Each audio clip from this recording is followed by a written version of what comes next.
I mean, well, good to know because I feel like I tend to breathe quite a bit. That's a wonderful intro for the episode. Hello, everybody, and welcome to episode 6 of the Pop Punk Podcast with me, T Will Official, and my GS co host, Mr. Daddy Mush. Say what's up.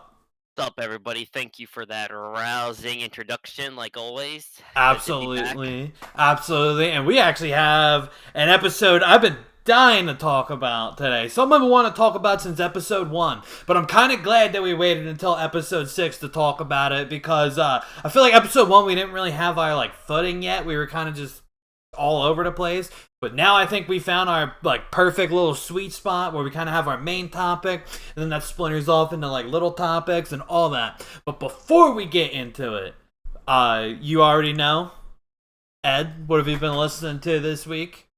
Well, according to Spotify, recently played. It's but my Chunk Note Captain Chunk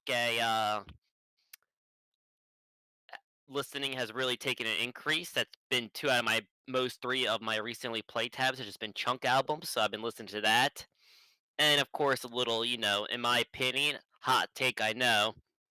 I've been listening to Good Charlotte's best album, The Chronicles of Life and Death, of course. Oh, a hot Hot take take. indeed. Although I think I'm inclined to agree. I do like Riot Girl, but Oh no no, right? Wait, go on. no, I was just saying, I do like Riot Girl and stuff. That whole album is pretty lit, but I think I'm inclined to agree because, Predictable is a banger. Predictable is something else. It is, and that music video is glorious. Oh, I know, where he's selling Lost Hopes like it's a lemonade stand. Oh, I know. My favorite is when the girl gives him the red rose, but when he touches it, it turns to black. It's symbolism, T. It's symbolism. You won't get it. It's too artistic. The fuck did you just say to me?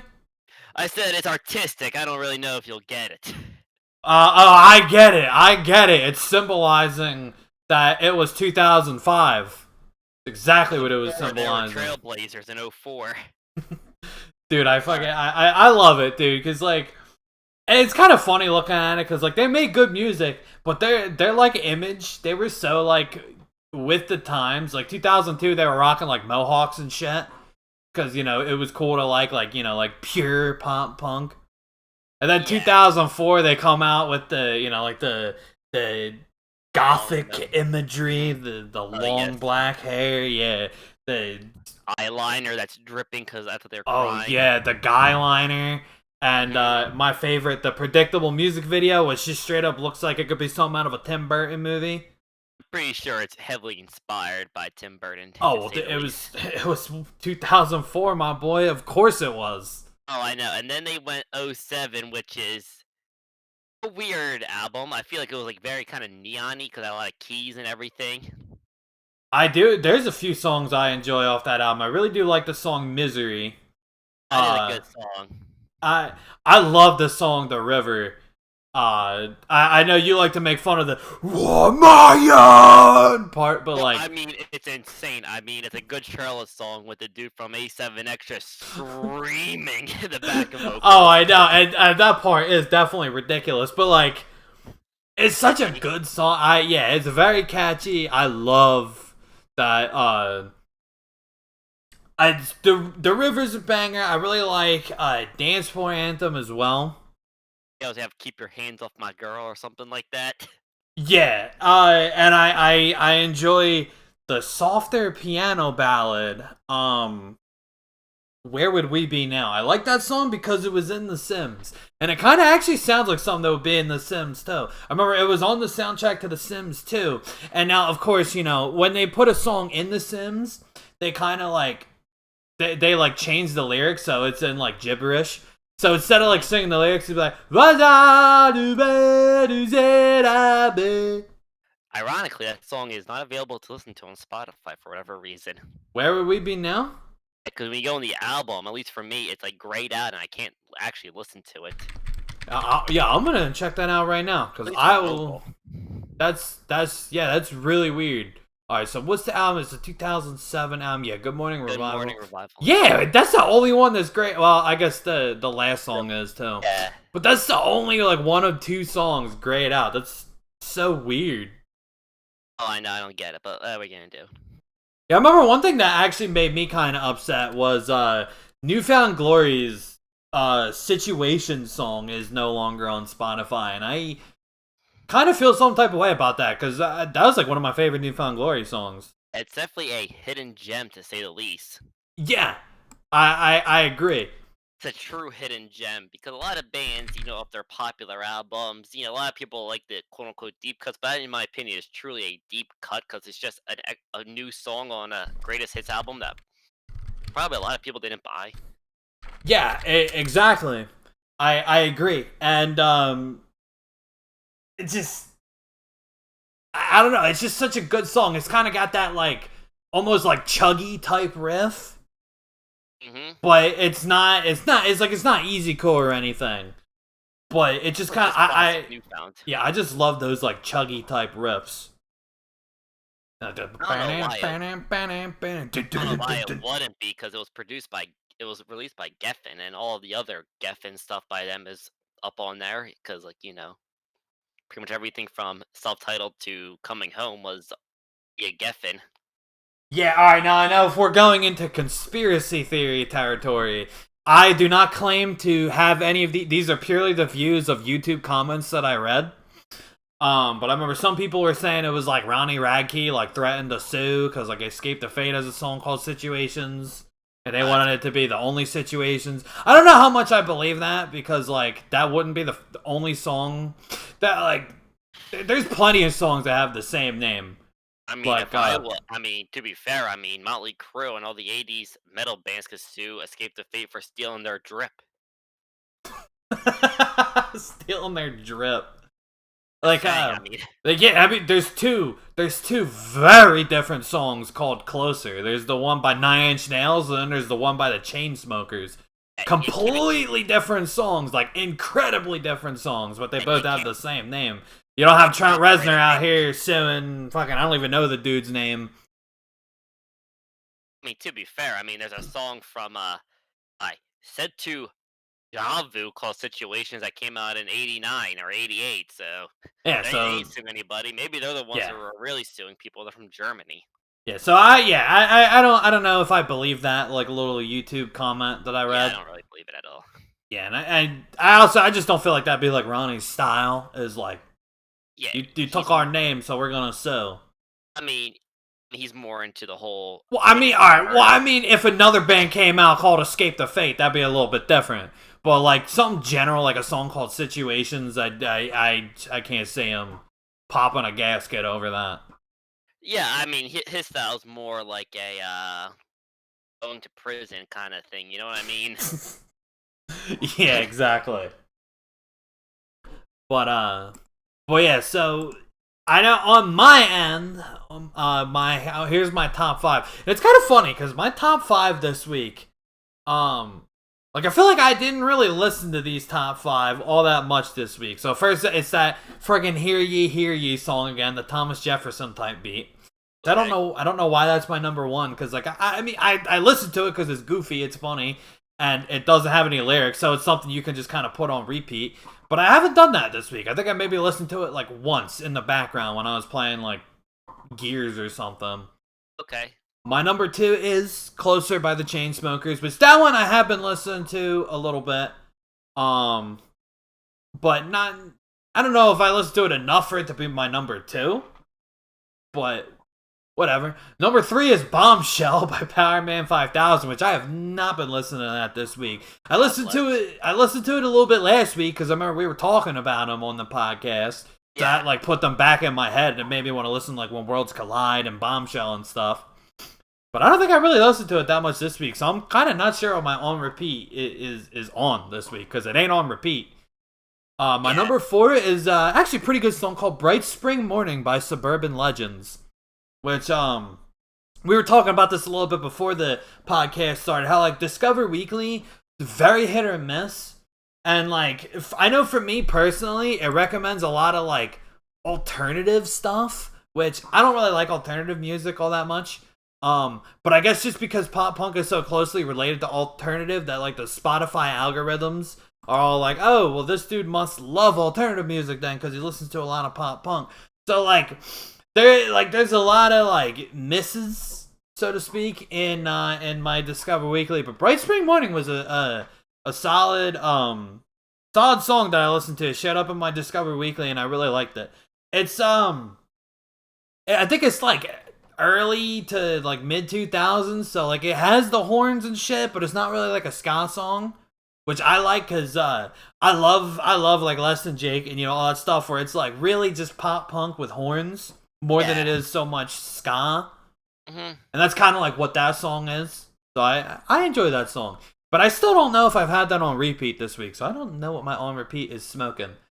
And then number 5 is the song Autograph by Leica Movie, which is I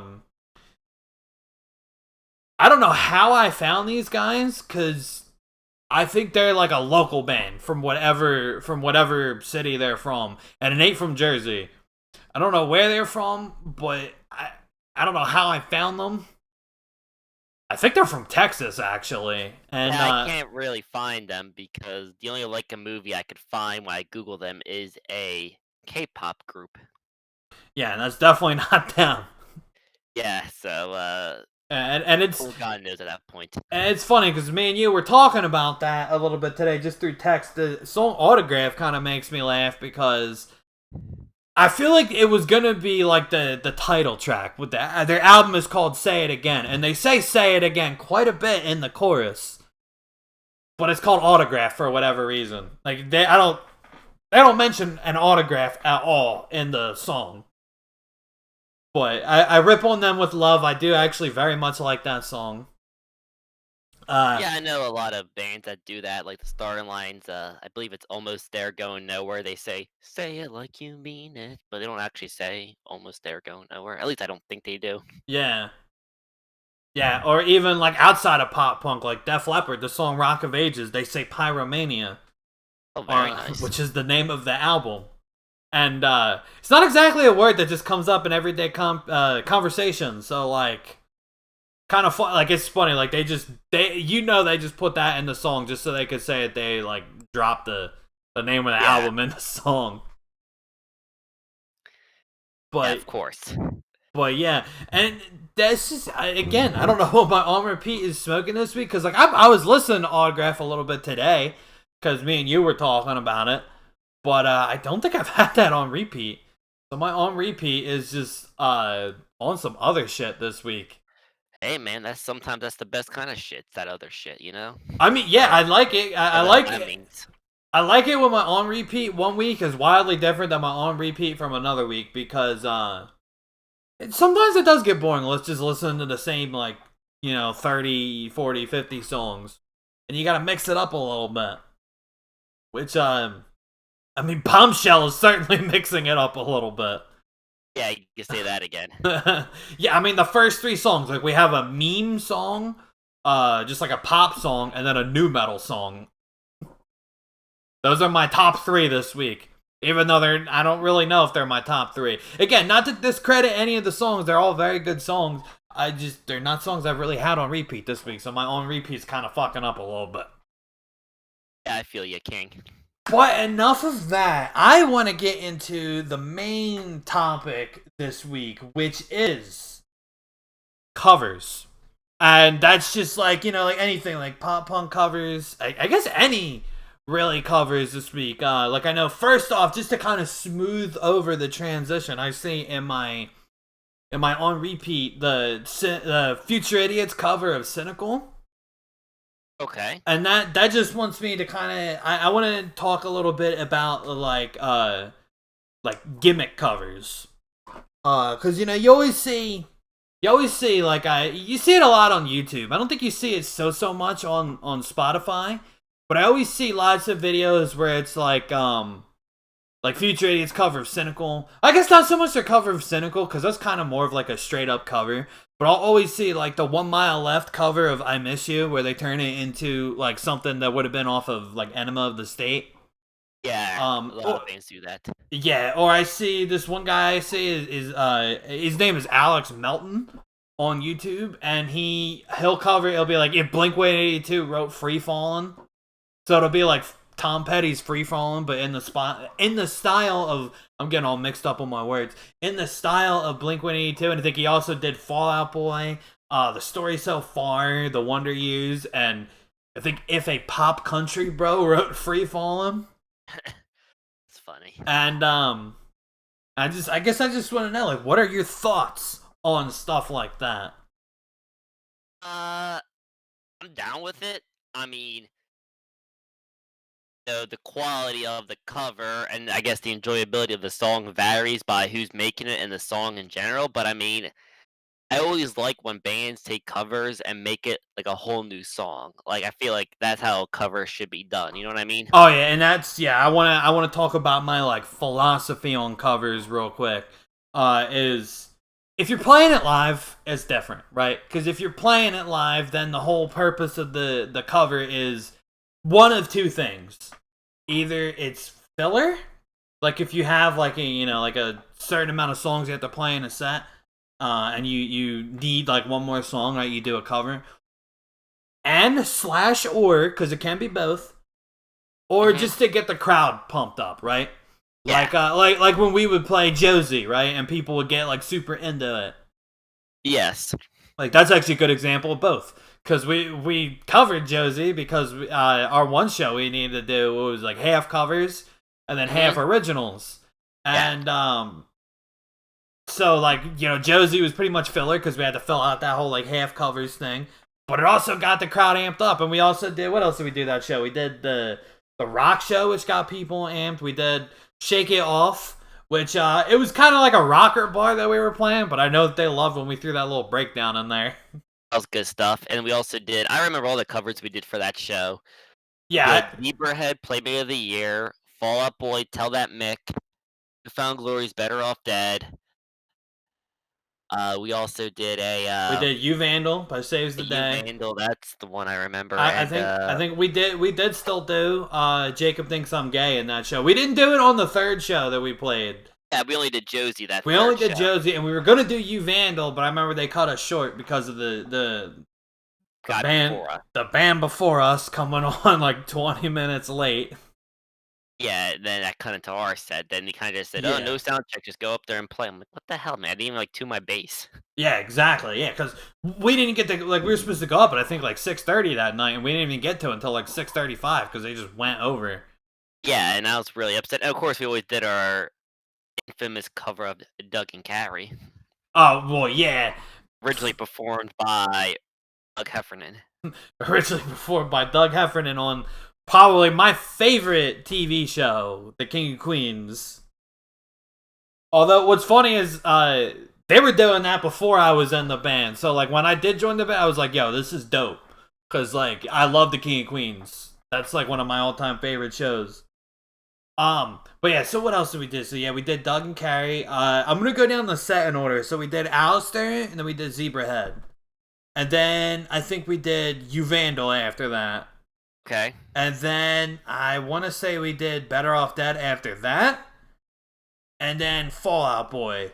And then we did the two Blink covers. We did Josie first, and then we did the rock show. Because we were kind of going like in order of like least popular to like most popular. Oh, we were doing that? I didn't know. I was just trying to break up the set list in the key of B's because we had a lot of key of B songs. I just didn't want to. Well, that we did. But yeah, I remember. I was trying to get it like least popular to most popular, so it was like building up. Because like that way, like when we played like the rock show and Shake It Off, like the crowd was like real into it because like they knew those songs. Yeah. I don't know how into Shake It Off they were because again, this was like a biker like rocker bar. And T But Swift and Rock. I mean, hey, T Swift's catchy, family. Everybody knows her. Everybody knows the song if you like it or not. but I distinctly remember when we were doing like the little breakdown. I looked up and I saw some dude who had to have been 50 with very long hair just rocking out like he was just headbanging. So I do remember that, and that was cool. Yeah, it's always fun when people get into that. Yeah, It was a real treat.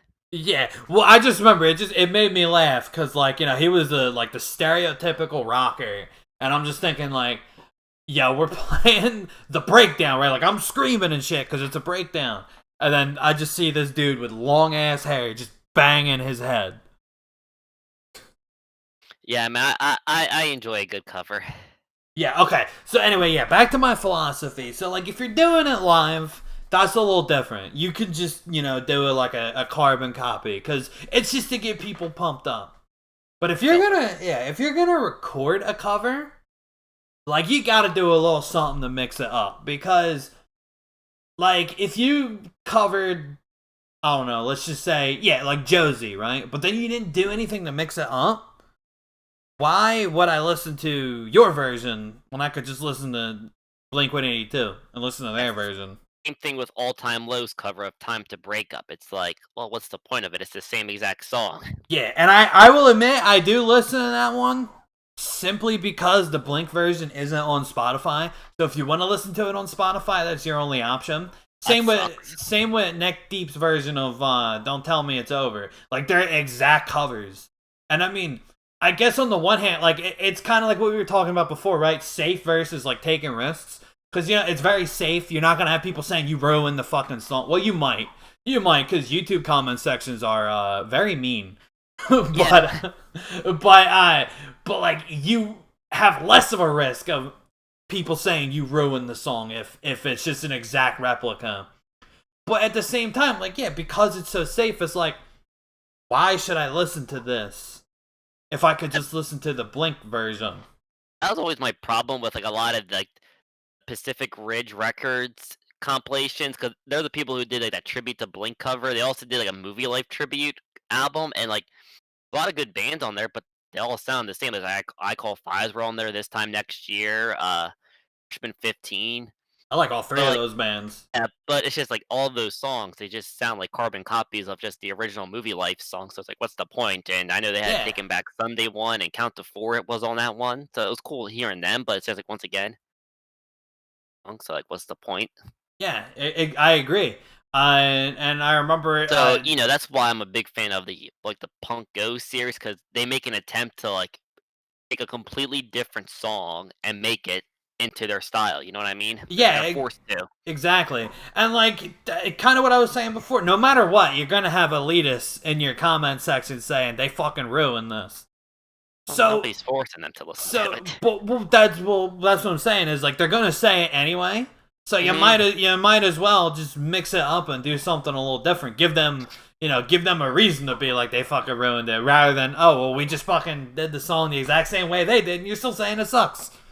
Yeah, so I mean, at least you can go down and be like, well, this is for the people who like the song, but they want it into a different style. Then, because if you like the movie Life, you're go- you're gonna like the song regardless. So it's like, what's the point of listening to the tribute album if you can just listen to the original? You know what I mean? Yeah, exactly. For the most part, I really like when bands do pop punk versions of like non pop punk songs, like "I'm Real" by the Starting Line. That's one of my Another personal one. favorites. I like to bring up. Yeah, like "I'm Real" by the Starting Line. Like that's probably my favorite. That's probably my favorite cover, and it's like completely different. Well, yeah, because originally a J Lo and Ja Rule song, so it has to be different. Yeah, exactly. Like you gotta change it up drastically if you want to make it a pop punk song. I agree. Yeah, Um, yeah. go ahead. That first Punk Goes Pop album, it had some great covers on there. Like there was like some songs on here that I legitimately just listened to. Like Rufio's cover of Like a Prayer, originally by Madonna, is a banger. That is a banger. I like that version too. Also, like Heaven is a Place on Earth by Student Rick. That's a good one. I don't think I've listened to that one in a little bit, but that is a It's, very good song. it's a good one. Of course, I'm Real by the Starlines on that, and I really don't like their cover of it too much, but I like the band and I like the original song, which is ironic. But Further Seems Forever did cover Bye Bye Bye. I think I remember. I haven't heard that one yet, but I remember seeing that on Spotify while I was, like going through and like looking for songs to, And to a just like listen to. I know Keepsake, a very kind of forgotten, deep cut, pretty awesome pop punk like emo screamo band from South Florida, the same town as Newfound, also covered "The Way You Love Me." originally by Faith Hill.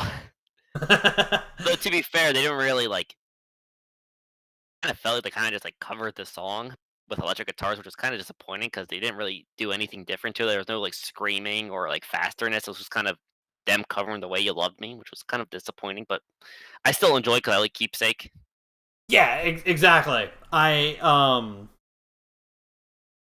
And that's fuck, what was I gonna say? Um, that's just yeah, like I see. I like stuff like that because yeah, I especially like when pop punk bands do like covers of pop songs. Like a lot of times it can be like ridiculous, and I think Mhm. that's why Punk Goes Pop has like so many fucking volumes is because Compilations 'cause they're fun. people yeah people like the novelty factor of like a pop punk or metalcore version of a pop song, but Mhm. like it's also like if I want to listen to a pop version of I'm Real, I have the original like J Lo Ja Rule version. Mhm. If I want to listen to the pop punk version of it, I have the starting line version. Yeah. Versus like something like maybe I don't know like Seaway's version of Closer, which is just the song over like I think they added guitars instead of keys, but they didn't really change anything about the song. And I'm sitting there, I'm like, well, if I want to listen to it, I could just listen to the Chainsmokers version, you know? I kinda like, I mean, I know Blink-182 made it a little bit faster, but they also did a cover of "Dancing with Myself" back in the Scott era of Blink.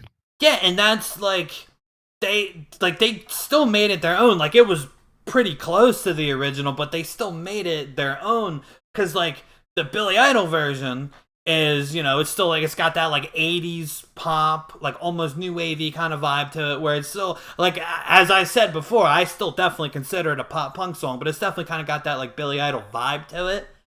Whereas Blink, like their version of it, like they made it a little bit faster. They kind of made it a little more punky sounding, and it sounds like something. Like if I lived under a rock and I didn't know the Billy Idol version existed, I would just assume it was a song off of Dude Ranch.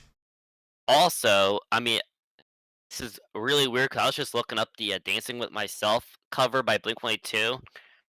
For whatever reason, their cover of "Dancing with Myself" was featured in a 9/11 conspiracy co compilation edition out, like, DVDs. That's very incredibly weird. I know, it's like, I'm reading it, I'm like, I can't even, that's just so absurd that they just have that, but other talk, but, like, the Punk Ghost series I love, though, like, because Yeah. one of my favorite covers is Amber Pacific's cover of "Video Killed a Radio Star." Oh, I like that. I like the version. It's not the original version, but it was in The Wedding Singer. I think it's the Presidents of the United States of America. That's the name of the band. It wasn't the I know they actual made a so presidents making a yeah, they cover. made this yeah, they made the song, like, "Peaches" or something like that. Yeah, yeah. Yeah, they made that song Lump, which it's like if you like '90s alternative, you'll like that song Lump. I'm not super into that band. That's a fucking long ass name. I'm not saying it again. I'm not really into that band, but I do like their cover that was in The Wedding Singer because they made it sound almost like I don't know if I go as far as to say it's pop punk, but they definitely made it like power pop, Yeah, so which in my opinion is like almost pop punk, just like a little dialed back. yes, yes, yes, I got that. Yeah. I like that version of the song. The original song is very, very different. Like it's almost like 'cause I guess it's a '70s song, and it sounds like a '70s song. So, quick question, we're talking about, like, covers. What is, like, your most disappointing cover that you listen to of, like, a band that you like covering a song you like, but it just doesn't work? So, like, what is your most disappointing of those covers? Oh, that's a really good question. I gotta think for a minute. I already got mine, I'm pretty sure you're gonna be inclined to agree with me on this one. You say yours first, because that'll give me time to think about mine. It is the opening track off the 2008 Punk Goes Crunk album. It is Set Your Goals covering Little John's Put Your Hood Up. Oh, dude, yeah, I definitely agree with that. Because Set Your Goals, I love them. They're great. They're one of the top tier, easy core, melodic hardcore bands out there. And Little John, it's just fun music. But I mean, I guess I could see why, because it's crunk music and Set Your Goals. I mean, you have to switch up the lyrics for obvious reasons. Yeah, But what I obvious didn't reasons like is to. how they I didn't like how they made it, like, Star Wars theme, and it had, like, a Yoda voice going on, 'cause it's just, like, not fun, but, like, if they just did a straight up just, like, chugging, just guitars just going crazy with the China going, with them just doing gang vocals or screaming, that would've been fire. Yeah, but instead they did it kind of like weird. I Yeah, agree with that. I agree with that 100%. I remember not really liking that version either. which is But disappointing because I like Set Your Goals, I like them a lot. At one point, they were definitely a top 5 favorite band for me growing up, and Little John, he's fun. Lil Jon is so fun. Yeah, as anybody that watches the podcast, they know I am a pretty big fan of Lil Jon. Like when I'm not listening to pop punk, I do enjoy some nice like crunk party music, and he's just like the embodiment of that. So I'm a pretty huge fan of Lil Jon, I must say. Yeah, and there's just so many Punk Goes volumes, so there's probably at least 15 or 10. There was one that came out every year from, like, 2000, there has to be at least, like, 18 or 19 of them. Oh yeah, the Punk Goes. Yeah, not even just Punk Goes Pop, but there is I think like 7 or 8 volumes of that just by itself. Yeah, But there's, like if we're just talking all of it, yeah, oh, there's got to be at least 15. yeah, because there's Punk Goes Christmas, there's Punk Goes '90s 2, Punk Goes Acoustic, 3 of those, there's 7 Punk Goes Pops, there's a Punk Goes '90s, Punk Goes Classic, Punk Goes Yep, '80s and the '90s. Punk Goes classic rock I actually like quite a bit. Cause I remember that had like the main and like hit the lights and shit on it, and Yeah, it had every a lot of the avenue, neon ban which a lot of the neon bands were on there. yeah, it was a very neon-y album, which I liked. And it came like it was like right after Punk Goes Pop Volume 2, which was like very like it had a lot of like metalcore on it and shit. Mhm. Which I do also enjoy metalcore, so like I like that one too. But then like the classic rock was just something else because it was just, yeah, like I like Hit the Lights, I like the main, and the main covered Def Leppard too, which as you guys know, Def Leppard is probably my favorite non-pop punk band. So like that, it was cool to hear one of their songs go into like a neon pop banger. They might have did it a little too close to the original, but I think they still kind of put their own like little. They put their own little like charm into it, so to speak, where like you could tell it was Yeah. the main. Um, and yeah, like Every Avenue is one of my all-time favorite neon bands, so it was cool to hear them. They did Take Me Home Tonight by Eddie Money. I think Hit the Lights never mind, they were on Punk Goes '90. I, They're also on classic rock, but yeah, yeah, so and I think they did More Than a Feeling, if I'm not mistaken. yes, they did. I'm looking at that was the opening track because I was originally thinking because I knew they did a "Hey Jealousy" back when they had their old singer back on the Punk Goes '90s volume. But Yeah. I think the one that comes close to the Punk Goes Pop one, I also enjoy Punk Goes '80s just because the bands that are on there, like they have Reliant K covering Manic Monday. Oh yeah, the original Punk Goes 80s. What they Yeah, didn't do a volume 2, did they? no, I think only they had the one. They also had "And I Ran" performed by Hidden in Plain View. I do They have enjoy. "Don't You Forget About Me" by Rufio. They have Early November covering "The Power of Love." And in my and of course, they have the, Amber Pacific video "Killed the Radio Star." And fun fact, they have the very last Midtown release, the very last release that Midtown put out was a cover of "Your Love." I remember I heard that one. This is a good cover, and that's a Your Love is actually another 80s. I guess that's like a boomer rock kind of song, but I I would enjoy definitely it. say That song I is just it's so catchy. at first time I ever heard that song, actually, I was arguing with a girl freshman year of high school because she's trying to tell me that because, like, back in the day before Spotify and iTunes, you had to illegally download music, and she Okay. had that cover on her MP3 player, and it said "Newfound Glory." I'm like, "That is a not Newfound Glory. I wouldn't know if it was Newfound Glory." And then uh I'm, like, thinking I'm listening to it, I'm like, "I think this is Midtown, actually." She's like, "No, it's Newfound Glory." I'm like, "It's not fucking Newfound, please. I think I would know."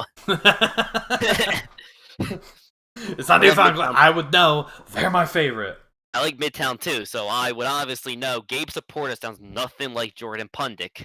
Yeah, Gabe Support almost kind of sounds like Mike Herrera a little bit. Gabe Saporta sounds like singer of Millencolin, Nikolai Sarovich. Oh yeah, it might not be him. It might be the other Midtown singer, but one of them definitely sounds like Mike Herrera a little bit. I think it might be Heath Sacriano, the dude who joined Census Fail after they broke up. Yeah.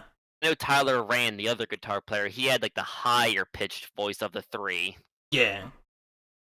Yeah, so there was that one, and, there's just so many cover albums, like, you name a band that we like, and they have most likely have done a cover. Yeah, it's very, very prevalent in pop punk. I feel like, which is good because I like covers. I just want them to mix it up a little bit. Mhm, Um, of course, just but I like to answer your original question though, one that I think was definitely disappointing. I don't know if it was the most disappointing, but one that was definitely disappointing to me was probably 4 Year Strong's cover of "Fly" by Sugar Ray. Now, yeah, I like 4 Year Strong. I like "Fly" by Sugar Ray. I really like Sugar Ray. Answer the Phone's one of my like all time favorite songs. But I don't know, their cover of it was just kind of like weird.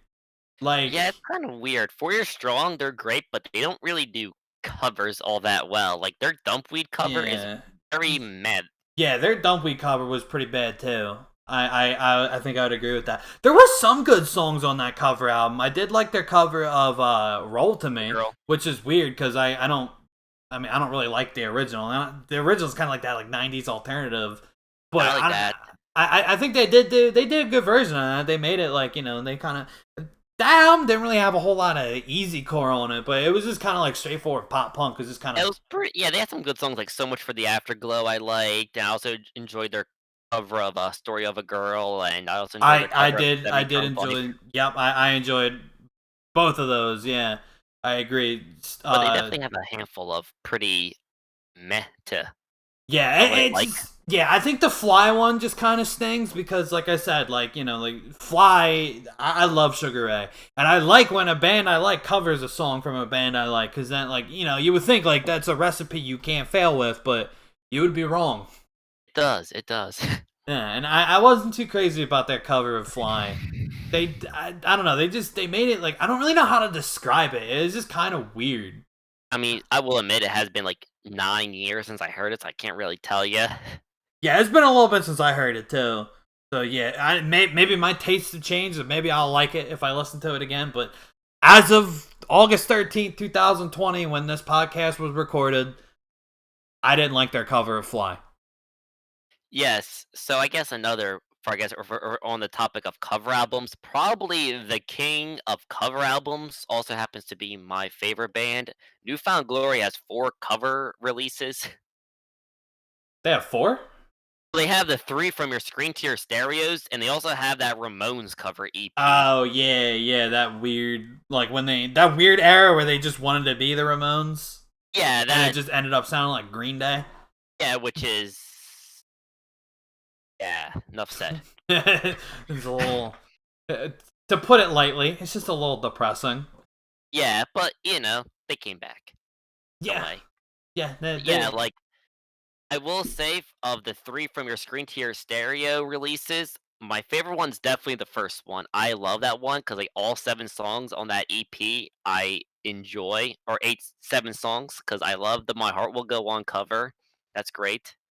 yeah, The Never Ending Story theme song, great. The Glory of Love cover, I like. The Thing You Do, great song. And my personal least favorite is now I like number 3 the second best because they do have some fun songs on there. I enjoy their cover of, "Absolutely in Love" by Counting Crows, I wanna say. accidentally in love. Yeah, that's it, "Accidentally in Love." I was thinking about that song, "Story of a Girl," Oh yeah, actually. yeah, because it's like technically called absolutely, and then in Yeah, parentheses the story of a and girl. I was, like, thinking of that for whatever reason, subconsciously, I guess. And I also enjoy, I just like that cover too. I enjoy the, "Let It Go" cover, and I enjoy the Power of Love cover, and I think my least Oh favorite is yeah, definitely their longest one, which is part 2, because that's when it was just I don't really care for it all too much, to be honest. yeah. I mean, there's definitely songs off of it I like. I definitely like their song. I think it's like "Crazy for You." I enjoy that one. Um, Oh, yeah, by Madonna. yeah, like that one's cool. But I think I would be inclined to agree that number two is probably my least favorite. That's again, it's not to call it a bad album. It's just definitely my least favorite of the three. I think I would go probably the same way. One, three, two. Yeah, because, I like number 1 the best, maybe because nostalgia, because that was the first one I heard, obviously, but I don't know, it has that very, like classic 2000s newfound sound when they were still literally called A Newfound Glory. Yeah. And it just had, like, this, like, raw, just kinda pure pop punk fun vibe to it, and that was right before they dropped Self-Titled, which is my favorite newfound album, so obviously they turned the songs that just could sound like they should be on, the first 2 albums. Yeah. Exactly. So, I I was thinking the same thing. Like, yeah, it's it could be nostalgia, but just just like when you go that far back, right? Like, it's gonna sound the most like them, if that makes any sense. yeah, and also, it's not nostalgia because, like I said, if it was just nostalgia, I'd prefer it to be me admitting it, I only like it because of that, because I still genuinely enjoy all those songs off that first EP, so it's just, in my opinion, a genuinely a good EP. Because nostalgia is a whore, as we all know. Oh, I know. Nostalgia made us think Lit was good. Yeah, you can say that again, so Eh, yeah, but, I mean, there's a lot of bands that have cover albums, I mean, Zebrahead has a cover album. yeah, the fucking Panty Any Raid Raid. album. And I remember back in the day, I really liked their cover of Survivor. Yeah, I think my favorite cover off that album is the, Girls Just Wanna Have Fun. I like that one too. I also really like Girlfriend. Mhm. Also enjoy Mickey. Yeah, it's a good one. The whole album's honestly pretty good. Yeah, it's just that classic, just kinda catchy, Maddie's really shining on there, and I love when pop punk makes, like, as we said before, like, a pop songs because I Cause it, love the catchiness that the pop songs bring, yeah, but they it also have that already, little pop punky edge. yeah, like it already fits. Cause honestly, like most pop punk songs have like pop vocal melodies. That's where the pop in pop punk comes from. It's usually Yeah, I like the mean, vocal melodies and like the hooks and stuff are very poppy. yeah, so, I mean, So it's already half of the genre. it's already like a good fit. You rarely ever have to change the vocal melodies to like a pop song if you're doing a pop punk cover. Yeah, because it's already catchy as all hell, so why would you change up something that's good? Yeah, all you gotta do is just put in that like punk edge in like Yeah, the you know, instruments. real distorted guitar, speed it up, maybe throw some chugging in there, a little if you're an easy core band, you wanna throw in some screaming in there, go for it. Yeah, exactly. And that's why I think that there's so many like pop punk covers of pop songs is because it's just a natural fit. It's easy to do. Yeah. It's a natural fit. You know, one thing I'd actually like to see more of, I would like to see to go back earlier on the when we were talking about gimmicky covers, I would like to see a pop punk band do emo rap covers and turn them into legit pop punk songs. Literally just about to bring that up. I would love to see, like, a Juice World tribute album of, like, post-hardcore and pop punk bands. Yeah. Yeah. I would love that. I would freaking love that. Hey, it's never too late. Yeah, it's not too late. Hey, I mean, hey, maybe the people talking right now could do something, little something. Perhaps Perhaps indeed. uh, talk to me after the podcast about Yes, exactly. I it. don't know why that just came in my head, so my bad if I, threw some, expectations out there to the listeners. um, and yeah, I also another thing I feel like we don't see a lot of in pop punk is straight up like cover bands, for better or for worse. Because sometimes like with cover bands, it's kind of like all right, it's a cool little gimmick, but like make some original music. But Yeah, I feel like we don't.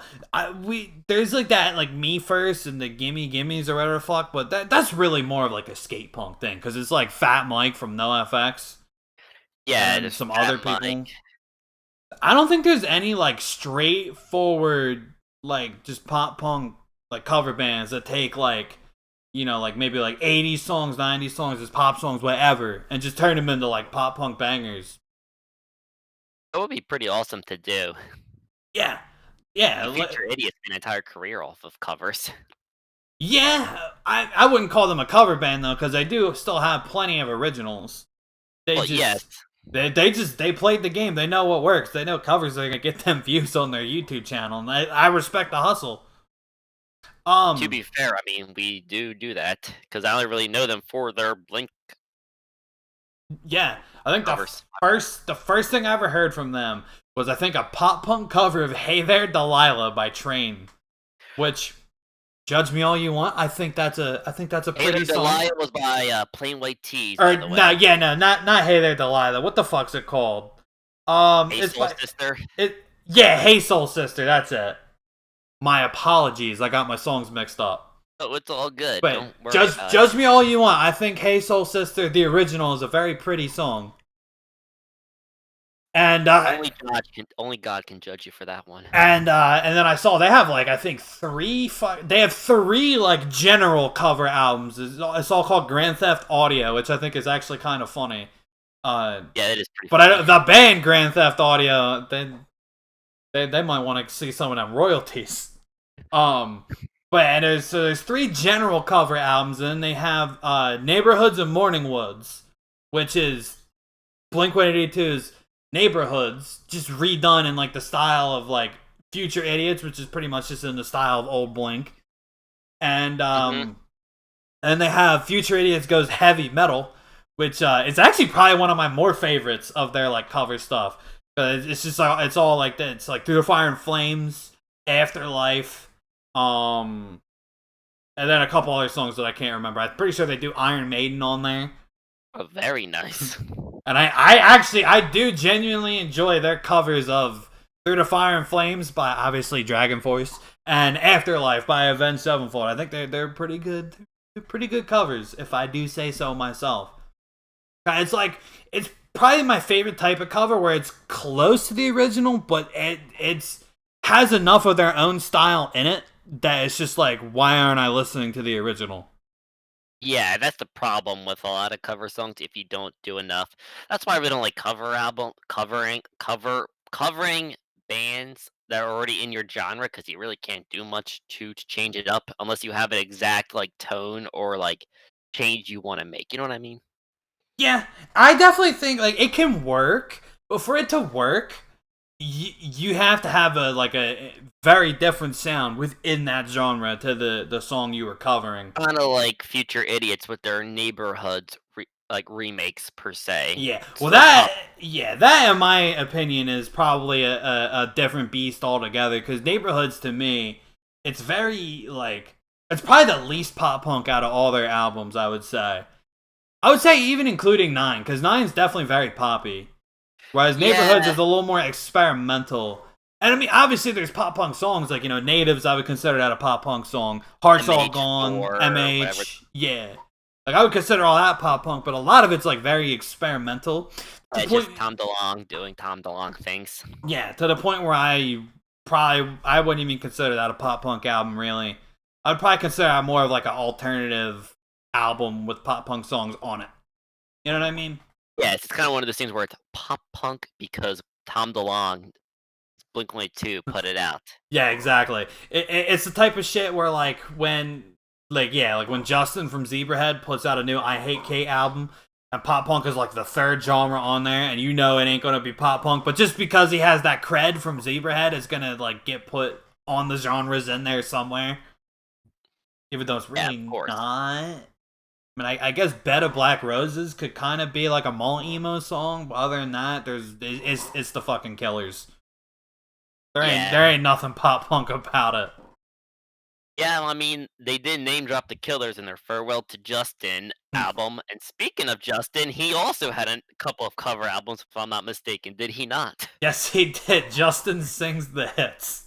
Which is the most memorable cover album that I've ever listened to. I'm not saying it's good or bad. All I'm saying it is very memorable and probably the most memorable. It's certainly something, I'll say that.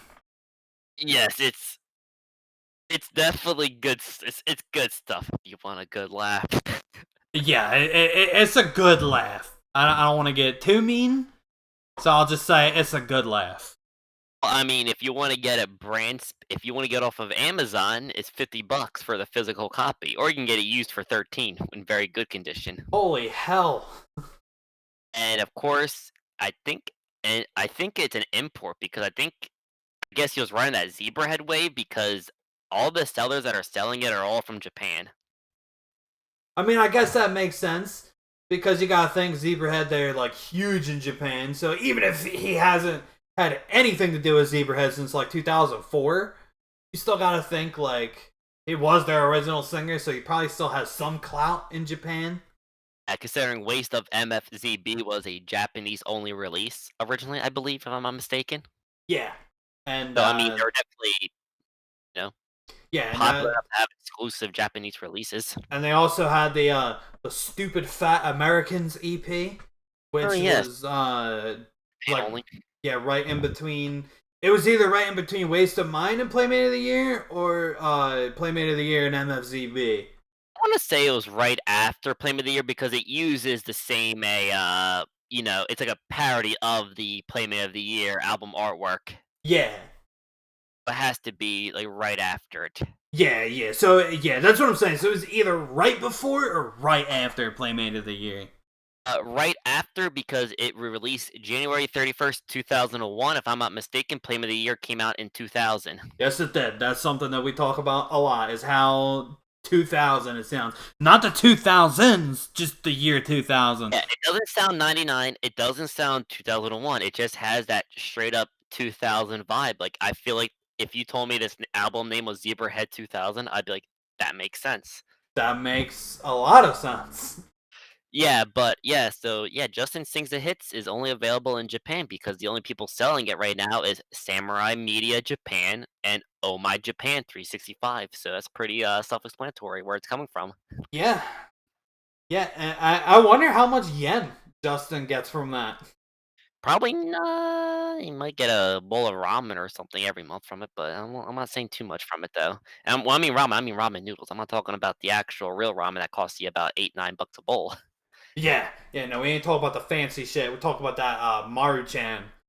Yeah, exactly. So they probably just send him a couple boxes of dollar ramen just to kind of be like, "Yeah, here you go, killer. You sold 2 albums in the past 3 months. You deserve it." While he's sitting at the bar and fucking Postcards from Hell comes on, he's like, "Turn that crap off! I Yeah, used to be in this band." he's probably the equivalent of like a the high school quarterback stud that is now working construction with a giant beer gut, telling the 22-year-old bartender girl, going, "Baby, you should have seen how hard I threw that football. I could have went pro if my knee didn't give out." He's probably that guy. He's the pop punk version of that. Yeah, He so had his moments as the stud coming out on Craig Kilborn looking like Patrick Warburton in the fucking robe, thinking he was oh, still in the Playmate of the Year music video. loved. Oh, that was gold, baby. I don't know how this turned into a Justin Moriallo session, but I'm not hating. I'm not hating it either. Oh god, Craig Kilborn, what a show. I know that I love it. I I love the Justin Sings the Hits album artwork too. It's like him singing like a fancy office chair looking all suave. I know he's like sitting there like, I had a few number one hits on Billboard Japan. Oh, I know. I love his cover of Africa. Oh my god. And yo, actually, you know what? To get a little back on track, that's another. I mean, I don't really like this band too much in the first place, but I remember Weezer did a cover album a couple years ago, and it's just awful because it's just all exact covers of the original songs. Like they covered Africa too, which is what made it pop into my head, and it just sounds like the original. Like they did nothing to change it up. Yeah, I remember listening to it, and it's pretty whatever the same. You know what I mean? There's really Yeah, nothing like much it. to it. I don't know that whole. I can't speak for the whole album, but that song at least kind of what I feel like they did is they were just trying to hop on like the meme wave. So they didn't Yeah, really put a lot of effort into making the cover sound good because I feel like they felt like, well, it's Africa, so people are gonna click on it anyway. yeah, 'cause that's when Africa was like the meme. Yeah, yeah, Oh which yeah, Alistair came out with a cover EP before. Fun fact. really, what songs are on it? Well, first of all, this was their last release as a band before they broke up originally, and this is what propelled Scott Murphy into Japanese mainstream, like big time celebrity because half of it's just Japanese songs and half of it's American songs. So Scott Murphy sings all the Japanese pop songs. Okay. Like, he covers Shumachu no Takara, and that's what probably propelled him into Japanese mainstream where he still does Japanese cover albums of, like, pop punk style, and he's huge over there because he had a number 1 album. Yeah, yeah. I was gonna say because if I'm not mistaken, Alistair over there is like a lot bigger than they are over They are here. they are signed to Universal Music, and they are unsigned in America, and they don't ever the only time they ever play shows in America is at bars in Chicago where they're from, so it's not really they're doing much over here, but in Japan, though, Scott Murphy is a legit celebrity. Yeah. Same with Zebrahead, where I think the last time they played in America was when we saw them, which Yeah, is a solid 4 years ago now. I mean, I don't blame them. You got to go where the money is. I don't blame him either. I mean, Scott Murphy is a superstar in Japan. Actually, some of his music was actually in a Nintendo 3DS game that was released only in Japan. Who actually wrote the music for it. Really? Yeah. Well, Smile Precube, let's go. Well, I mean, hey, I mean, Zebrahead was in a fucking Sonic game. Yeah, so I mean, I just think that's just crazy how he has 1, 2, 3, 4, 5, 6, 7, 8, 9, 9. He has 10 solo albums over in Japan, and he also has the Scott and Rivers albums. They're like huge. I fucking love that Scott and Rivers. That's so weird. I know, and they're like legit having number 1 albums on the Billboard charts in Japan, and it's insane. And I know I said this to you before, but I want to say it on the podcast so everybody can hear it. Scott Rivers, like if I didn't know that it was Scott from Alistair and Rivers from Weezer, I would just think that that was just the dude's name, Scott Rivers. Tell me that Oh, I doesn't know. sound like some like easy listening guy from like maybe like the '70s. Yeah, I know. Like something your dad probably chugs a couple Coors Lights with the boys. I don't know about that because to me it sounds more like a easy listening type deal. I don't know. To me, it sounds like a Jay Giles type of guy. Scott Rivers band. Exactly. All Yeah. right, I'm gonna stop right there before I get demonetized. Yeah, and also just because 'cause we're talking to Scott Murphy, I like how he's, like, in this, like Alistair took a backseat to this band called Mono Eyes because he's the only American dude in the band, which is funny. I do like they have that one song that's in my playlist. Hold on, I'm gonna look for it real quick. What's it called? I think it's called "Like We Never Lost Before" or something like that. Hold on. I'm going into my playlist right now, and I will tell you. First of all, I just like the band album, the band shoots of them. Let's 'Cause see. you look at them and see one of them is not like the others. Yeah, there we go. "Like We Never Lost" off of the album "A Mirage in the Sun." Very nice. Well, first of all, Scott Murphy is pretty much like what I aspire to be when I grow up. Who you aspire to be when you grow up? Big in Yeah. Japan. Yeah, he makes one of my favorite pop punk albums of all time, and then just becomes a Japanese superstar. It's just like, what else could I ask for, to be honest? Well, I mean, hey, never say never. Oh, I know. I mean, we both have Irish descent in us, apparently, because his last name's Murphy, and I Yes. am Mick Williams. So I mean, the cards are all there. But enough of that, though. So back to covers. Yeah. So yeah, I mean, I guess the only thing I have left to say is, what are your opinion on all the Blink covers that are going around? Which I guess kind of falls into gimmick covers, but I feel like it's its own specific section because it's such a big, I guess, subsection of the gimmick covers is the Blink 182 covers in particular.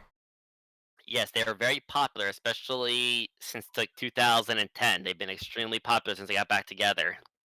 Yeah, and I mean, I get why because Blink makes such wildly. Even when they got back the first time, like with Tom, like they still made wildly different music than they did on like Enema of the State or Take Off Your Pants and Jacket. Or Hmm. I would even say Neighborhoods is a lot different than the self-titled album. Yeah, because Subtitle is just kind of the natural progression, I think, of Blink. Because when you hear Boxcar Racer, it was just kind of like, It was like a more serious take on like the sound from Enema and Take Off Your Pants and Jacket. yeah, so it just seemed like that was just the natural progression. But Neighborhoods was essentially Ava featuring the Blink Boys. Yeah, pretty much. It was It's not a bad basically, thing. yeah, it was basically Tom saying like, I want to make an Ava album, but I also want a huge fucking paycheck. So here's the Blink Boys. Yeah. Tom and the Blinks. Tom and the Blinks, yeah, I like that.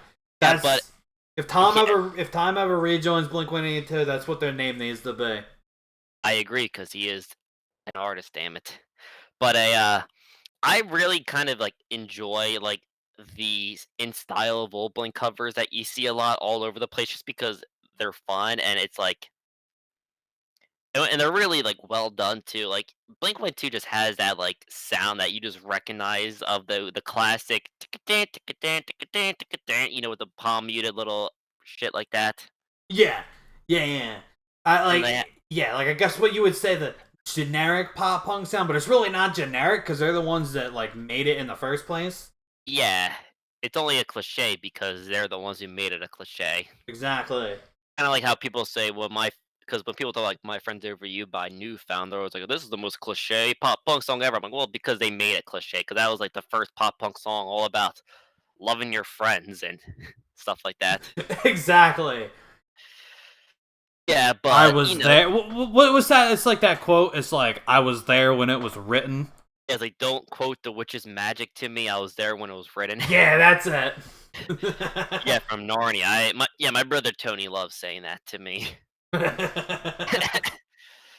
Yeah, but well, that's why I tell this little, like, 12-year-old kids too. I go, "Who do you think you're talking to, please?" Please, yeah. I was around. Okay, when that shit came out. Exactly, but yeah, I mean, I love covers. I mean, I think they're recorded covers of just like the Punk Go series because they're so like radically different from like the original source material, which is really special because it's just sick. Because I mean, it's a whole new song essentially. You know what I mean? Yeah, exactly. And I think it also like even like on a business standpoint, right? Like looking at it from the point of view of the band rather than from the listener, it's also good because I mean, it usually it cover songs do pretty well on YouTube. Hmm. Especially like like the gimmick ones, which is why I think we see so much of it is they do really well on YouTube. But it's just at the same time like it's just fun, you Yeah, know? and also it promotes the band too because you're on this compilation series that's very popular or was very popular, and then people who may never have heard you ever before Yeah. is a the time. And speaking of the Punkos, you know what was a terrible cover of a song of a band we both like and a song that you like a lot? What? Chunk No Captain Chunk's All Star. I wouldn't say I like All Star. You like Smash Mouth. I wouldn't really say I like Smash Mouth either. What the hell are you telling me then? You're telling me you actually enjoy the song. What, you trying to get clout now? When did I say this? Say all memes aside, you like the song All Star. I don't know about that. Maybe like years ago before the meme got tired. Well, you're telling me you actually enjoyed the stuff back in the day. Okay, that's all I'm saying. Ah, well, this is back in the day. Back in the day, you also liked Litz Atomic. Yes, but this was more recent than Liz Atomic. I apologize for my sins for Liz Atomic many years ago.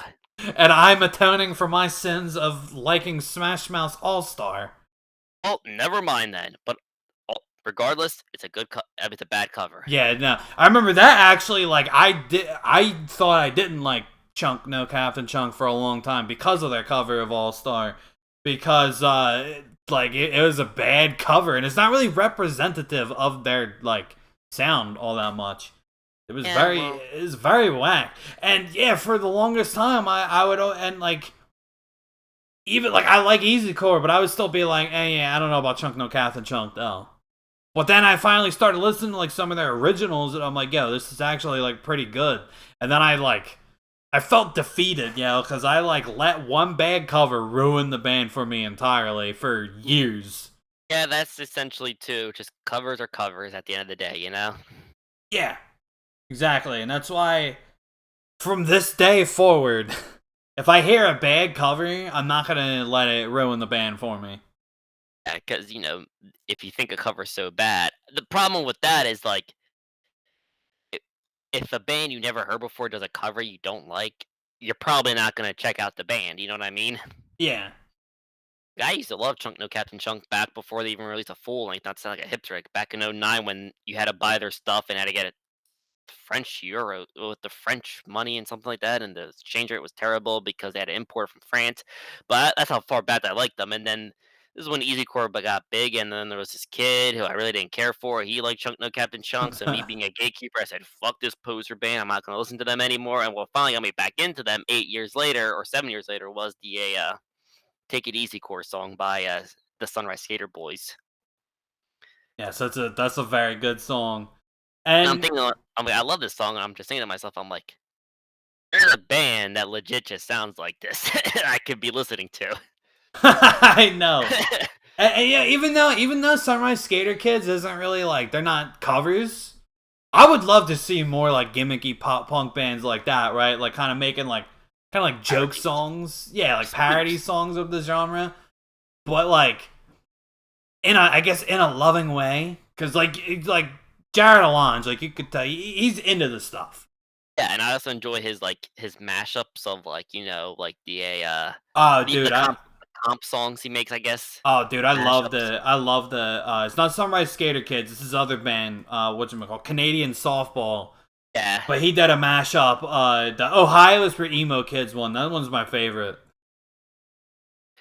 He also has another one too, which is the All the Old Things, which is like a pop punk mashup of Oh all yeah, I the saw old. that, and I had a little bit of a Mandela effect because I could have. I remember when I was listening to the Ohio is for emo kids. I could have sworn I remember like an Escape the Fate part where he was like making fun of not good enough for the truth and cliche. And I remember the lyrics were very funny. He was talking about like ripping off Ronnie Radke. But the Mandela Effect, that was not on the emo one. That was on the metalcore one that he did. Was like Oh, okay. amidst the graves, demons or something like that. Very nice. Yeah, it's on that compilation. Okay, I mean, it would make sense why you would confuse it because I mean, Yeah, a it's lot of good to those fake. bands. At least that first album with Ronnie on it kind of blurs the line between like Was emo and hardcore. like metalcore, and even like a little like hint of pop punk in there too on some of the songs. Yeah. It kind of blurs the line between like all of that. So it could really go either way between like an emo mashup and like a metalcore mashup. And to be fair, the singing voice, I guess he does, like the Weeby FM, it sounds like Ronnie Radke. Oh yeah, I know. I So, was your senpai. so I mean, I can see why you could be thinking it was a Canadian softball song just because of the other factors involved. You know what I mean, Killer? Yeah, yeah. So I just wanted to bring out that little Mandela effect I had because I could have sworn it was on the emo one. Hold up, I'm just looking up the Awkward and Depressed album, and I was looking at the songwriters. There's a CD version with bonus tracks on it, and the one song is called "The Distance Between You and Me Is Longer Than the Title of the Song." And guess who is a co-writer on that song? Who? Never gonna guess. Jaden Smith, Will Smith's son. Oh yeah, dude. I think I remember reading that, and I was like, "What the fuck?" It's like, how do those guys link up? Like, you get a email from the Smith's agent. And be Like, like, yo, yo, remember yeah, that kid in the Karate Kid remake? He wants a collab. he gets a call from Will Smith himself. Yo, my son fucks with your music, so will you guys want to collab? And I mean, I wouldn't say no to that. I know, but I'm just saying it's the most ridiculous. Like, that was the last thing I was gonna expect with that crossover. I know that is a crossover I was not expecting. I didn't even know Jaden Smith even like made music or was a songwriter. Yeah, I know. Yeah, same. I don't think I knew that either. Yeah, like I just knew him in the Karate Kid movie Yeah, and him being Will Smith's son. I just know him from being Will Smith's son mainly. I haven't even seen the Karate Kid remake. I never stole it, but I just remember the trailers and commercials and stuff. Yeah, Like that's insane though. which to bring it back to the covers for a second, that's another good cover, "The Glory of Love" by Newfound Glory, which I believe was for the Karate Kid, right? Like the original. Yeah, it was actually, matter of fact. Yeah. So that was another good cover. I enjoy in the background, like towards the end when they're doing like the gang vocal. They, instead of saying we did it all for the glory of love, they said we did it all newfound glory of love. Really, they did that? Yeah, it's during towards the end when they're doing like the gang vocal in the song. Well, I never noticed that. Yeah, About that. yeah, I remember.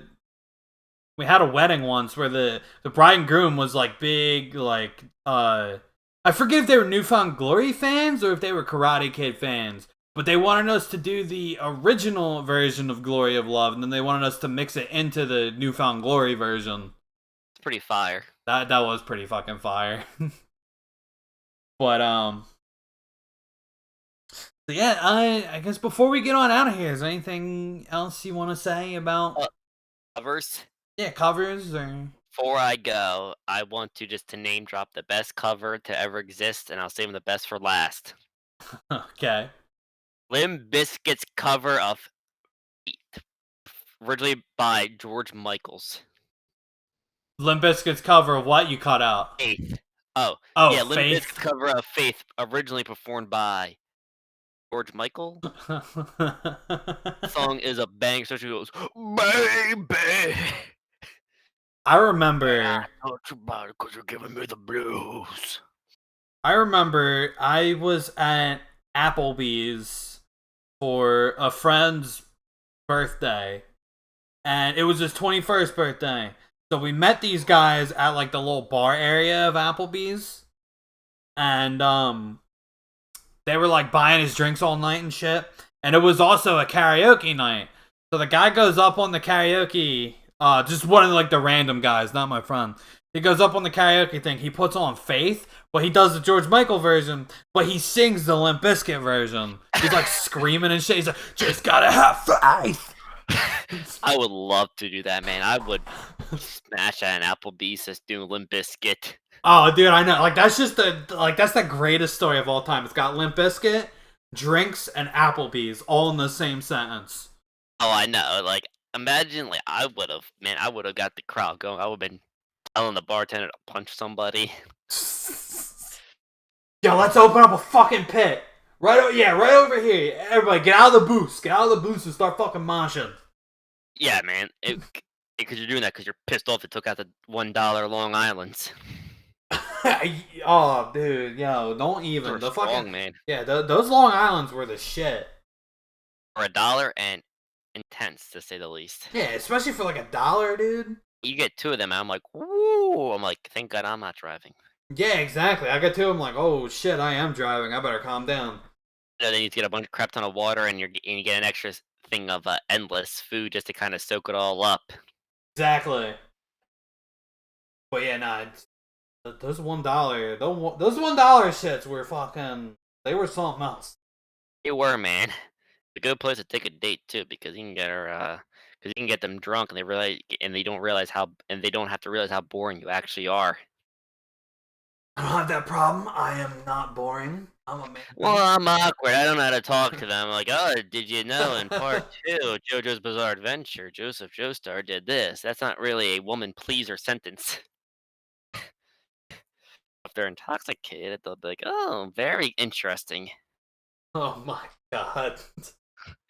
Yo, you did not just fucking say that. Ah, man, that's What fucking did I do? funny. Did I do something wrong? That's fucking funny. Oh, thank God. I thought I said something by accident that I wasn't supposed to. I was like, oh, God, I'm canceled. Yeah, you pissed off our fucking sponsor. Oh, I know. I was like, oh, Lord, what have I done? Oh, man. Okay. Well, any last things I guess you have to say about covers? Let me think for a minute, because I want to try and name drop my favorite cover, but I don't know what my favorite cover is, because there's so many good ones. I don't know. I guess my closing thoughts is I just want to see a cover of Closer by the Chainsmokers, but like I want to see it done like in an actual like pop punk style, because there's tons of pop punk in finger quotes like covers of the song on YouTube, but most of them, in my experience, if I'm missing any, please let me know in the comments. But most of them that I see are just like the song played over, like maybe they'll just do guitars where the keys should be, but other than that, it's like exactly the same. Yeah, it's not very interesting to say the Yeah, least. I want to see an actual like Chainsmokers Closer cover done in like a pop punk style. Those are my closing thoughts. Well, God bless you. But yeah, so I guess that's gonna do it for today. Thank you everybody that watched live on Twitch. Thank you for everybody that watches on YouTube. If you're watching on YouTube, be sure to hit that like and subscribe button. And we'll catch you guys next week. Every Thursday on Twitch at 3:30, and then every Tuesday on YouTube at noon. Peace. Yeah, everybody.